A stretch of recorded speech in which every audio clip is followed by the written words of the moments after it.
देखो अभी समझने वाले हैं रिफ्रैक्टिव इंडेक्स, बहुत इंपॉर्टेंट टॉपिक है और बच्चों का सबसे ज़्यादा कन्फ्यूजन होता है तो रिफ्रैक्टिव इंडेक्स में हमेशा बच्चे लोग का कन्फ्यूजन होता है रिफ्रैक्टिव इंडेक्स। रिफ्रैक्टिव इंडेक्स का लिखने का तरीका होना चाहिए। देखो बहुत इजी वे में समझाता हूँ, खत्म फटाक से हो जाएगा खत्म। ये कैसे हो जाएगा? फटाक से। Very good. आर आर है। अब आर आर क्या है, आई आर क्या है भी मत पूछो भाई, मैं ऑलरेडी बता चुका हूँ, है ना। ये हो गया नॉर्मल। देखो अब ये डेफिनेशन में क्या कुछ लिखा हूँ ये सब में मत आओ, ये बहुत बड़ा बड़ा डेफिनेशन दिया है कि मैं सिंपल में बताता हूँ रिफ्रैक्टिव इंडेक्स होता क्या है। अगर डेफिनेशन को रट्टा मारना चाहते हो तो रट्टा मार सकते हो, है ना, उसमें कोई ऐसे नहीं है। अब देखो रिफ्रैक्टिव इंडेक्स का मतलब क्या है समझो। रिफ्रैक्टिव इंडेक्स, ठीक है। अब रिफ्रैक्टिव इंडेक्स का मतलब होता है ये जो दोनों का रेशियो होता है ना, साइन आई और साइन आर, इन दोनों को बस डिवाइड कर दो तो क्या निकलेगा? रिफ्रैक्टिव इंडेक्स निकल जाएगा। इसका दूसरा फॉर्मूला क्या होता है, जब भी रिफ्रैक्टिव इंडेक्स आपको निकालना है तो दो मीडियम का स्पीड ऑफ लाइट को क्या कर देना है? डिवाइड कर देना है। मैं समझ में नहीं आया मैं क्या बोला।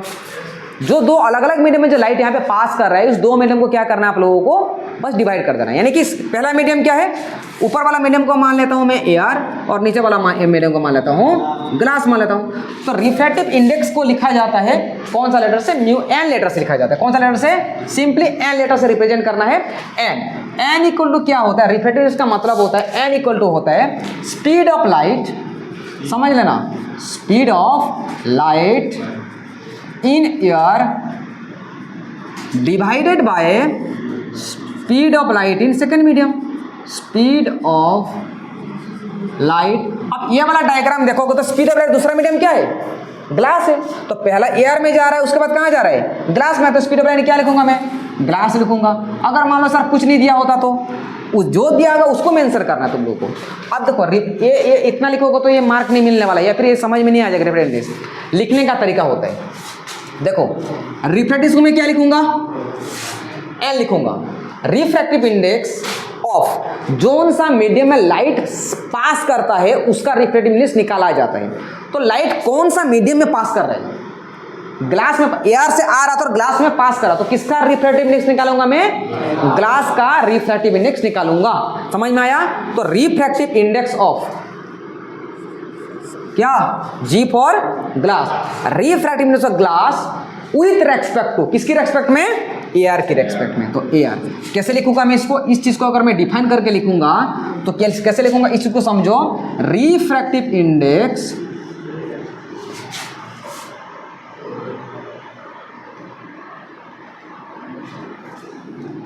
रिफ्रैक्टिव इंडेक्स ऑफ किसका? कौन सा मीडियम में लाइट पास कर रहा है? ग्लास में। So refractive index of glass with respect to कौन सा? एयर। सो लिखा जाएगा refractive index of glass with respect to air. ऐसे भी लिखा जाता है, कुछ कुछ बुक में ऐसे भी लिखा जाता है, कंफ्यूज मत होना। ऐसे लिखने से भी चलेगा, या फिर refractive index of glass with respect to air ऐसे लिखे। इसका मतलब क्या है? क्या इसका मतलब हो गया speed of light in air को क्या लिखा जाता है? मैं स्टार्टिंग में बोला था, देखो फास्ट में बोला था speed of light in air को क्या बोला जाता है? सी बोला जाता है। और speed of light in glass को यहाँ पे सी मत लिख देना, बस speed of light in air को सी बोला जाता है। कोई दूसरा मीडियम में जाकर उसको सी नहीं बोलेंगे, उसको वेलोसिटी हो जाएगा। तो वेलोसिटी इन ग्लास। तो आपको भाई साहब इस चीज को जो अच्छे से ध्यान देना जरूरी है, आप लोगों को ये चीज को तो अच्छे से ध्यान देना जरूरी है कि ऐसे लिखा जाता है रिफ्रैक्टिव इंडेक्स को। क्या समझ में आया क्या सबको?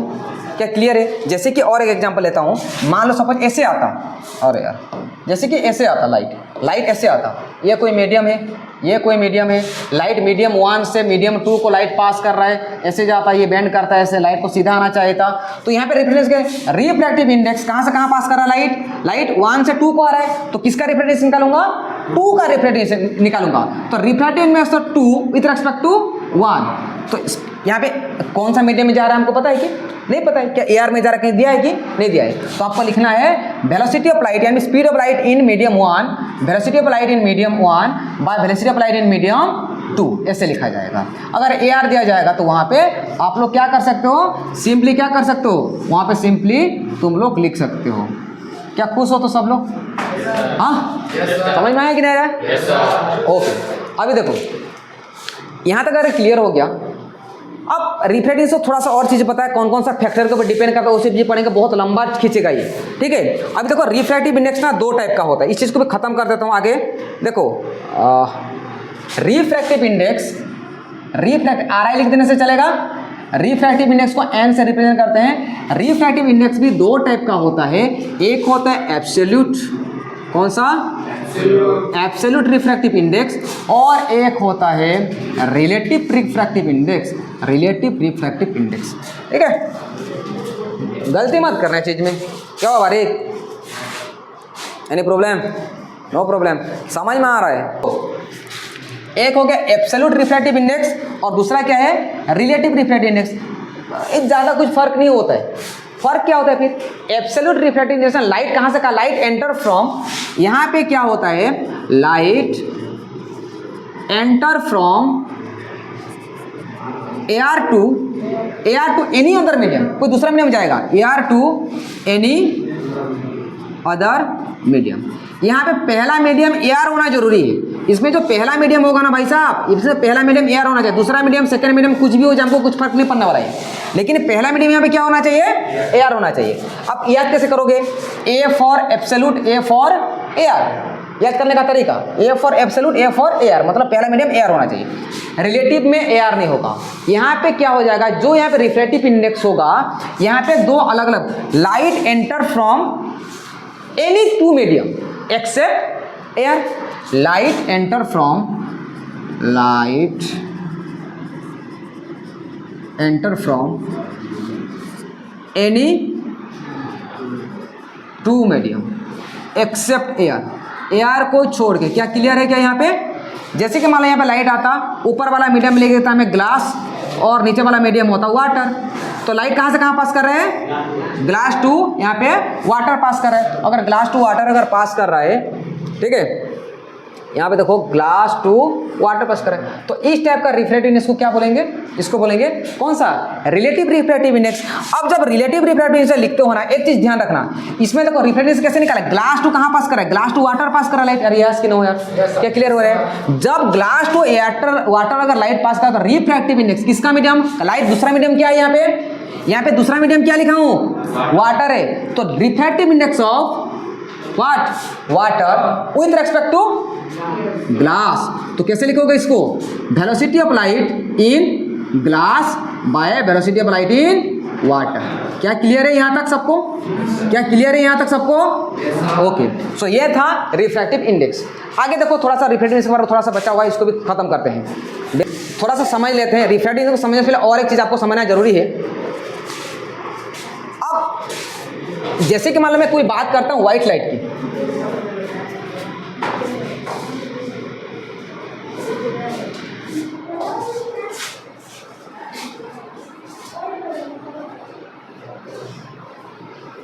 मैं अगर बात करता कोई व्हाइट लाइट का, तो आपको पता होना चाहिए कि white light this is the combination of 7 colour, yes और no, this is the combination of 7 colour. क्या होता है वो, विवग्योर होता है। हमको पता है उस लाइट कलर का नाम क्या होता है, विवग्योर होता है, VIVGYOR। ये लाइट चैप्टर में बहुत काम है। V for violet, E for indigo, V for blue, G for green, Y for yellow, O for orange, R for red, है ना। 7 कलर का लाइट होता है। अब देखो हर किसी का स्पीड अलग अलग होता है ना। पहले समझो किसका स्पीड सबसे ज़्यादा होता है, पता है, रेड का। एक चीज़ आपको ध्यान रखना जरूरी, जब भी मैं बताने वाला हूँ, इस चीज़ को अगर याद करोगे तो रिफ्रैक्शन आप लोगों के लिए बहुत ज़्यादा ईजी हो जाएगा। पहला चीज,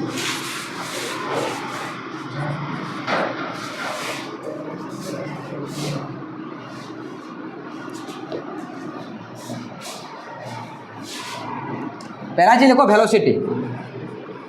अब वेलोसिटी के हिसाब से अगर मैं कंपैरिजन करूंगा तो किसका वेलोसिटी ज़्यादा होता है पता है, मैक्सिमम वेलोसिटी किसका होगा, वेलोसिटी ऑफ, ये कौन सा है, वायलेट है। वेलोसिटी ऑफ वायलेट सबसे कम होगा, ऐसे चलता जाएगा, ये इसका होगा, ये इसका होगा, ये इसका होगा, वेलोसिटी ऑफ रेड। अगर मैं पूछूं सबसे स्पीड किसका होता है, रेड का होता है। रेड लाइट जो होता है ना बहुत फास्ट ट्रैवल करता है वो इन लोगों कंपैरिजन में। लेकिन एआर में हर किसी का स्पीड क्या होगा, एआर में हर किसी का स्पीड कम होता, सेम होता है। मतलब 3 × 10⁸ मीटर पर सेकेंड ही होगा एयर में। लेकिन जैसे ही कोई लाइट अगर जैसे ही दूसरा मीडियम में पास करेगा ना, उसका वेलोसिटी में क्या हो जाएगा, चेंज हो जाएगा। तो एक चीज़ और भी ध्यान रखना, इसका वेवलेंथ, क्या चीज़, वेवलेंथ, वेवलेंथ को बोलते हैं लैम्डा, है ना, ठीक है। तो वेवलेंथ किसका ज़्यादा होता है, वेवलेंथ ऑफ वायलेट सबसे कम होगा और वेवलेंथ ऑफ रेड सबसे मैक्सिमम होगा, मतलब सबसे ज़्यादा होता है। और एक चीज़ होता है फ्रीक्वेंसी, और एक चीज़ होता है फ्रीक्वेंसी। ये चीज़ को अच्छे से आपको ध्यान देना है। फ्रीक्वेंसी रिमेन कांस्टेंट, फ्रीक्वेंसी ये रिमेन कांस्टेंट, ये हमेशा क्या रहेगा, रिमेन्स कांस्टेंट, ये कभी भी चेंज नहीं होने वाला है।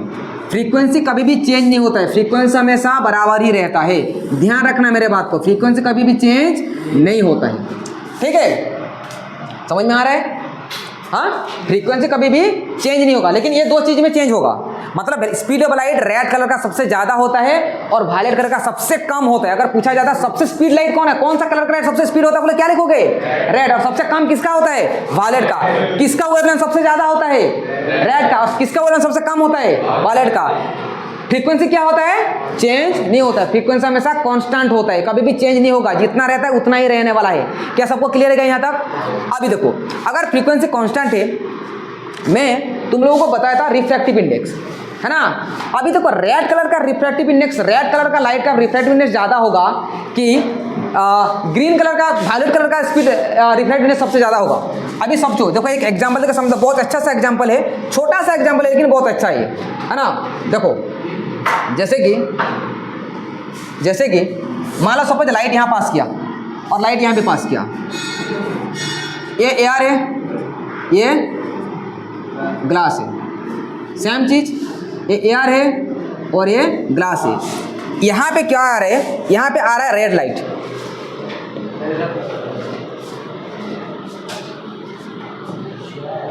देखो यहाँ पे कौन सा लाइट आ रहा है, रेड कलर का लाइट आ रहा है। और यहाँ पे आ रहा है,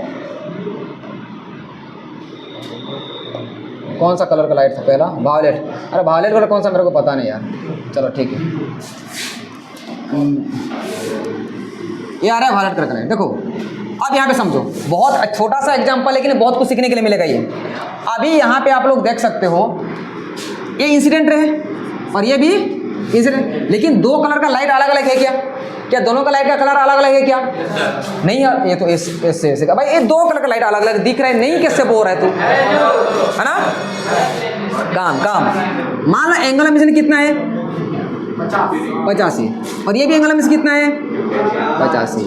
तो लाइट नीचे सीधा आना चाहिए था, इस लाइट को भी सीधा आना चाहिए था, लेकिन सीधा नहीं आएंगे, ग्लास है तो दोनों के दोनों मोड़ेंगे, तो ये भी मोड़ेगा।